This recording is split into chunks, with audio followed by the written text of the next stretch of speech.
E eu já começo o programa falando de saúde e falando de um assunto que interessa a todos. Então fica aí na sala porque vai ser bom o nosso papo. A expectativa de vida do brasileiro está aumentando, né? A gente já sabe, as pessoas estão vivendo mais, estão passando por coisas que antigamente nem passavam. Então a gente precisa entender que a gente vai envelhecer, agora tem que ser de forma saudável, né? E vai envelhecer mais tempo. Antigamente, as pessoas duravam menos. Hoje a gente vai ficar, vamos lá, com mais idade por mais tempo. Então, a gente tem que correr atrás de qualidade de vida. Isso envolve reconhecimento das mudanças do corpo, das perspectivas na vida. A gente precisa estar aberto para descobrir novas abordagens, novos hábitos.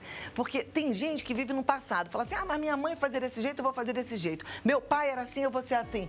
Não, era outra época. Era outro hábito e era outro espaço de tempo pela vida. Então, hoje a gente vai aprender coisas importantes sobre envelhecimento, dicas para envelhecer com qualidade de vida, com ele que é endocrinologista, membro da Sociedade Brasileira de Endocrinologia e Metabolismo, lançando o livro E se você viver mais de 100 anos? Dr. Cláudio Ambrosio, eu vou viver 103. Isso mesmo, tamo junto. Seja bem-vindo, viu? Muito prazer. Quantos anos você vai viver? Olha, eu quero viver 140. 140? Eu quero. Mas tá abusado. Senta aqui pertinho de mim. Se eu posso querer, né? Eu posso falar qualquer coisa, né? 140? Você acha que a gente chega a 140? Olha, a expectativa de vida de uma criança que nasce hoje na Europa, nos Estados Unidos, é 100 anos em média no mínimo. Que nasce hoje. Então, mas como eu tô aqui hoje, eu vou fazer de tudo para fazer eu viver o mais tempo possível com qualidade de vida. Com qualidade de vida, né? Não é chegar aos 90, mas infelizmente na cama, sem poder conviver com os netos, bisnetos. A gente quer viver mais e melhor. Essa que é a intenção. E é possível, eu sei que você é um pesquisador, não para de buscar aí as novidades para esse envelhecimento saudável. Olha, é possível, as pessoas estão envelhecendo melhor, já está acontecendo isso, menos um pouco no Brasil, muito mais isso na Europa, nos Estados Unidos, até pela conscientização das pessoas. E o motivo que me fez escrever o livro, que é E se você viver mais que 100, é justamente isso. Eu peguei altas tecnologias e consegui traduzir isso para um público leigo, né? E dar dicas. A pessoa vai ler o livro e ela vai se vendo nele, ou vendo a vizinha, o filho, o pai, isso aqui encaixa com a fulana, cara, isso é a cara da ciclana, vou falar isso com ela. Então, o meu objetivo com o livro é ajudar as pessoas a terem uma noção real de como ela é e o que ela pode fazer para ela própria e para os familiares para viver mais e melhor. Ok. Eu vi aqui já alguns capítulos com títulos interessantes, né? Metabolismo, hormônios, obesidade. O que, de fato, é muito importante, que talvez seja assim, o primeiro da lista do envelhecer com qualidade de vida? Olha, o que eu posso dizer é que é básico que a pessoa tenha uma alimentação saudável. Essa alimentação saudável não significa viver numa dieta restrita, uma coisa assim, nossa, num sacrifício a vida inteira. Não é isso. É você ter uma alimentação de acordo com o seu organismo. Isso é um ponto. O outro ponto é manter uma atividade física frequente. Então, esses dois pontos básicos, desde que a pessoa não tenha uma limitação médica, que não possa fazer ginástica, começa por aí. Uma coisa muito interessante que a gente fala no livro é sobre a nutrigenética. Existe um exame hoje que, através do seu genoma, do seu gene, eu consigo falar para você, Cláudia, você não nasceu para comer feijão, você nasceu para comer lentilha, desde bebê. E esse exame, se você fizer enquanto bebê, quando você tiver seus 130 anos, tem a mesma validade. Então, você consegue, além de outras coisas, você se alimentar de uma forma adequada com aquilo que o seu organismo mais quer. E não com aquilo que você gosta necessariamente de comer. Então, a gente consegue aprofundar mais ainda essa parte alimentar, aprofundar mais ainda a parte de atividade física. E com isso, a gente previne uma série de fatores que vai fazer com que a pessoa tenha doenças que hoje, às vezes, aparecem às vezes até precocemente, muitas pessoas, aparecer isso lá mais adiante, mesmo assim, muito mais bem controlada. Muito bem. Quando você fala desse exame, eu sei que é um exame que não é acessível a toda a população, provavelmente não tem no SUS, né? As pessoas que estão em casa falam assim, eu nunca vou poder fazer esse exame porque é muito caro. O corpo dá sinais de que a gente está comendo alguma coisa que não está fazendo bem? Dá sinais. Como eu sou membro também da Sociedade de Alergia e Imunopatologia, a gente pode falar em vários aspectos nutricionais.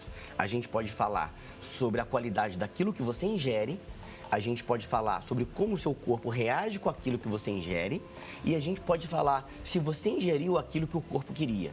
Então, são vários níveis diferentes. Por exemplo, eu tenho atletas de alta performance que fazem suplementação nano, vamos dizer assim, que é uma suplementação bastante eficaz e mais cara.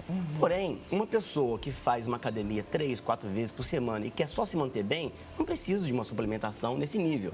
Então, eu já tenho, vamos dizer assim, a ferramenta de acordo com a necessidade da pessoa. É o bom senso do médico, né, naquilo que a pessoa precisa, aquilo que ela espera e aquilo que é necessário para ela. Então, a gente tem toda essa gama de, vamos dizer, de ferramentas para lidar de acordo com cada caso. Tá, aí você falou que tem o alimento, aquele que a gente quer e depois o alimento que o corpo quer. Exatamente. Tem coisas que a gente come e parece que o corpo não quer, que a gente até gostou, mas o corpo fica falando com aquilo. E tem gente que chega a passar mal e não deixa de comer aquilo que gosta. Isso mesmo. É um exemplo clássico, bobo, né, que a gente pode dar é uma sobremesa. É um doce de sobremesa. Quer dizer, a sobremesa, ela é uma coisa que foi incorporada na alimentação humana, né? E geralmente doce, que também tem uns 500 anos aí, o cana-de-açúcar para cá, né? Tem uns 500 anos só. Então, quer dizer, isso aí, às vezes, a pessoa até gosta do doce, sem problema, mas vamos numa medida interessante, uma medida que não vai te atrapalhar na saúde. Não precisa deixar de ter, mas é ter juízo naquilo que faz. E essa coisa da sobremesa, né, que você falou, é uma invenção, né, a sobremesa. Ela seria melhor, a gente deveria comer o doce em outra hora? Ou tudo bem comer logo após a refeição principal, no caso o almoço, o jantar? Não, olha, o doce em si, nutricionalmente falando, ele... assim, é uma coisa criada por nós, né? O corpo humano não precisa de ter o açúcar refinado para poder funcionar bem, né? Então, a partir desse princípio, a gente pode considerar que o que for doce realmente já é um excessozinho. Mas você pode compensar isso de várias outras formas. Então, a gente precisa entender o estilo de vida da pessoa, a idade da pessoa, se tem uma comorbidade, uma outra doença junto, que ela já toma algum remédio. Então, essa avaliação, ela é bem precisa e personalizada. Ela dá para fazer, a gente já faz isso no consultório, só que é uma coisa muito individualizada e eu dependo de informações para poder adequar para aquela pessoa o melhor tipo de atividade física, nível de atividade física, frequência, suplementação, alimentação, se precisa ou não de alguma medicação associada àquela outra que ela já esteja, por exemplo, para pressão alta ou tireoide. Então, a gente tem que fazer uma coisa bem... Eu falo que é uma impressão digital. Cada pessoa é uma impressão digital, é única. E eu trato meus pacientes como únicos para cada vez que eles vão lá. Isso é maravilhoso. Então, assim, a alimentação, pelo que eu estou entendendo, pode comer de tudo um pouco com moderação, mas é bom consultar um especialista. Vamos passar para um outro fator importante para o envelhecimento com qualidade. Seria atividade física. Atividade física, tá bem. né? A atividade física, tem muitas pessoas que gostam da caminhada. Só que tem pessoas que caminham passeando. Não é? Então, não é um passeio. Quando a gente pede para a pessoa uma caminhada, a gente espera que... Eu brinco com os pacientes, olha, faz de conta que está atrasado para pegar o ônibus. Né? Tem que ser acelerado. Tem que aumentar a frequência cardíaca. Então, é de baixo impacto, mas mesmo assim precisa ter algum grau de esforço. Agora, outras pessoas podem até caminhar com o intuito, assim, de esparecer a cabeça, de relaxar. Aí tudo bem. Já uma outra situação que a pessoa quer só aliviar a cabeça. Agora, se você está falando de uma atividade física realmente para poder melhorar a saúde e fazer tudo que a gente gostaria de fazer, tem que ser um pouco mais acelerado no caso da caminhada. Mas tem pacientes que já fazem, e é outro nível de paciente, e a gente tem pacientes básicos no nível de atividade, até nível de atividade mais impactante, vamos dizer assim, mas a gente tem todo um controle sobre isso para não deixar que isso prejudique também no futuro. Por exemplo, uma pessoa que faz muito atividade de impacto, aí no futuro ter lesão, por exemplo, de coluna, joelho. Que acontece, né, muitas vezes, né? Isso, e eu cuido muito disso. Eu dou uns puxãozinhos de orelha quando precisa, entendeu? Eu sou daquelas que eu amo, assim, amo pedalar, daí agora o joelho já chora um pouquinho, adoro fazer minha escada, aí o joelho reclama. Aí esses dias eu peguei bem forte na musculação, machuquei a cervical. E aí eu já tô entendendo que o corpo dá sinais, né? E a gente precisa ficar bem atento em relação a isso. A gente não pode ser negligente. Tô falando isso pra mim também, viu? E aí já vale pra você. Então vamos lá, a gente falou de alimentação, a gente falou de exercício físico. O sono faz diferença? Total. O sono, eu chamaria ele de marcador. Marcador é quando é uma coisa tão determinante que ele pode influenciar em vários aspectos da saúde, né? Principalmente hormonal, porque o seu corpo, ele se recupera do dia que você teve, até a sua memória, inclusive, ela é montada durante o sono. Se você não tem um sono com uma qualidade, você não vai ser 100% de você mesmo, né? Então, o sono é um marcador importante. E se você não tiver um sono de qualidade, isso pode impactar não só na parte emocional, como somatizar, ou seja, transformar isso em alguma coisa orgânica mesmo. A pessoa sentir algum mal, né, como uma gastrite e várias outras doenças que a gente conhece, que são a somatização do emocional da pessoa. Agora, doutor, a gente dorme muito bem, normalmente, até uma fase da vida, né? Aham. As mulheres, quando elas entram na menopausa, elas têm muito, mesmo no climatério, que é um pouco antes da menopausa, elas já têm muito problema com sono, já têm muita insônia. E os homens também começam a desenvolver uma insônia quando vão envelhecendo. E aí, tem jeito para isso? Tem como melhorar? Tem. Porque eu também sei que os remédios que são indutores do sono, que são remédios que fazem as pessoas dormirem, afetam de forma negativa a memória, a qualidade de vida como um todo, não é? Não, tem razão. Sim, você tem razão naquilo que você disse. Porém, a medicação para induzir ao sono, ou para um ansiolítico ou um hipnótico, seja qual classificação for, não é o único recurso que nós temos para ajudar no sono da pessoa, né? Às vezes, a gente consegue identificar que a pessoa tem um problema orgânico, por exemplo, ou algum problema social, que aí passa pela psicologia. Por isso que no livro tem um capítulo que é muito interessante, que eu fiz um neologismo, que chama Psico, Neuro, Imuno, Endocrinologia. Eu associei as 4 coisas e tentei explicar. O que eu tentei explicar com palavras simples? Às vezes você ouve assim, nossa, aquela pessoa morreu de tristeza. Mas qual é a explicação de uma pessoa morrer de tristeza? Às vezes, uma pessoa de idade mais avançada, de 80 e poucos, ficou casada há 60 anos com determinada pessoa. Depois de pouco tempo, falece também. Mas qual é a explicação biológica para essa influência emocional afetar tanto uma pessoa e fazer ela, por exemplo, falecer por uma depressão causada por uma perda de ente querido? Então, nesse capítulo, eu tento mostrar para as pessoas que o organismo é uma coisa só, é única. Se você tem uma engrenagem aqui desregulada, ela vai desregular uma outra capa, entendeu?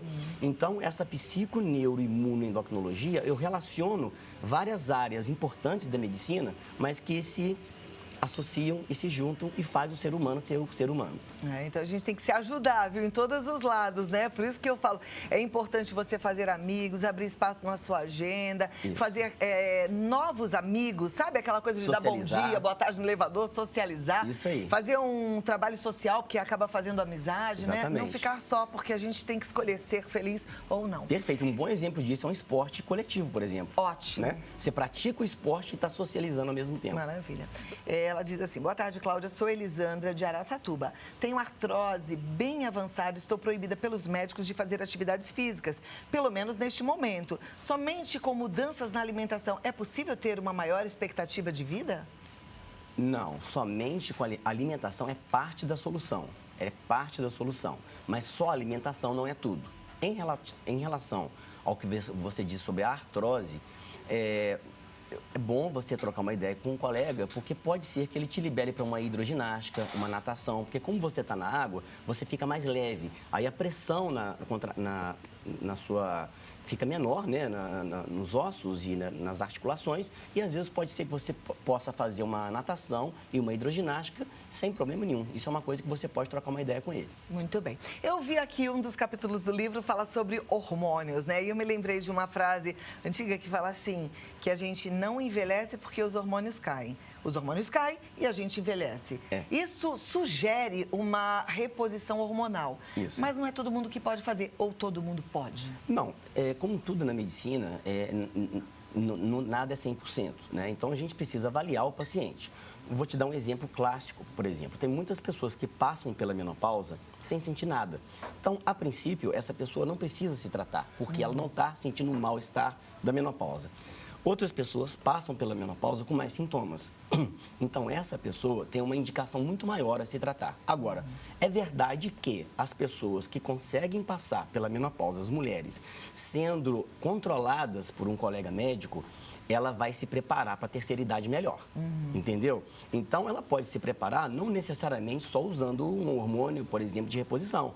Ela pode se preparar com outros recursos terapêuticos, outros cuidados, cuidando daquela fase da vida, mas pensando já lá na frente. Então, isso aí é a medicina preventiva. Eu acho que é nisso que nós, brasileiros, precisamos focar mais, porque nós, brasileiros, ainda mais as pessoas, assim, menos... eu só tomo remédio de último caso. Eu só tomo quando não tem mais jeito. Isso já passou.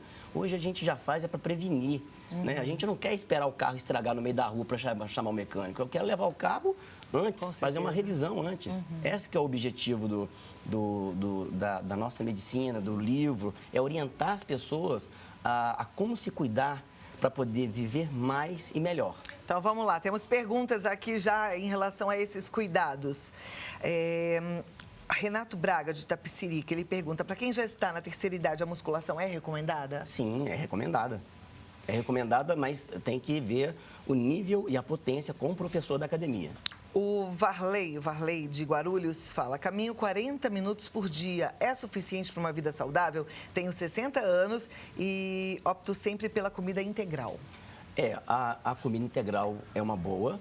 Ele perguntou sobre os 40 minutos de atividade todo dia. É uma ótima atividade, ele já está fazendo uma coisa muito melhor do que nada. Agora, precisa avaliar através de exames se ele tem condição de ser um pouquinho a mais. Porque quando a pessoa faz a mesma atividade física por muito tempo, aquilo ali pro coração, pro pulmão dele, vira brincadeira. Tipo assim, olha lá, ele tá achando que eu tô fazendo ginástica, eu tô morrendo de rir, como se fosse assim, né? Então, ele precisa fazer uma avaliação para saber se já não é hora dele trocar algum tipo de atividade, mobilizar músculos diferentes, para poder ele continuar esforçando e captando o esforço de músculos diferentes. Porque às vezes a pessoa fica na mesmice e ele estabiliza. Porque o corpo se adapta, né? Ele se adapta. Então ele precisa de uma avaliação para saber se ele, olha, não, agora é melhor eu correr um minutinho, descansar e andar 5, por exemplo. Às vezes é a hora dele dar uma mudança simples, mas que vai fazer diferença na saúde dele. Perfeito. Próxima pergunta é da Paulina, ela é de Macaé. Ela legal, já atendi em Macaé. Já atendeu em Macaé? Tenho família em Macaé também, um beijo para todos. Diz assim, de quanto em quanto tempo é necessário fazer um check-up? Olha, isso depende da saúde da pessoa. A princípio, de ano em ano, é o mínimo que a gente indica fazer um check-up de ano em ano. No caso, quando a pessoa tem algum diagnóstico, como por exemplo, nódulo de mama, aí muda a característica, né? Se ela já tiver algum problema de saúde, ela vai respeitar aquilo que o médico que acompanha orientar. Por exemplo, quem tem tireoide não pode ser de ano em ano, tem que ser com menos tempo. Porque a tireoide, ela oscila muito e tal, então a gente tem que estar ali cuidando do paciente, a gente vira uma babá, a gente vira tireoide do paciente. Tem problema na tireoide, né? Isso. Ou hipotireoidismo. Isso, então esse tempo de check-up, numa pessoa que não tem nada, de ano em ano é o suficiente. Mas tendo alguma coisa, é melhor respeitar a orientação do médico que acompanha. Maravilha. Olha, eu sei que tem mais dúvidas, tem mais assunto, então o Dr. Cláudio volta em outra oportunidade.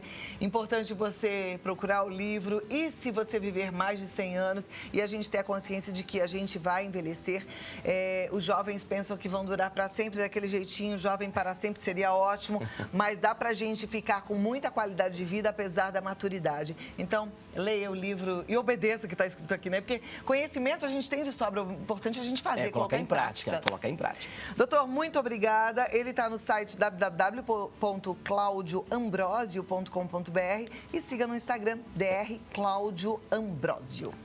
E até a próxima. Foi um prazer te receber. Prazer. Obrigada, viu? Nada. Prazer. Igualmente, tudo de bom.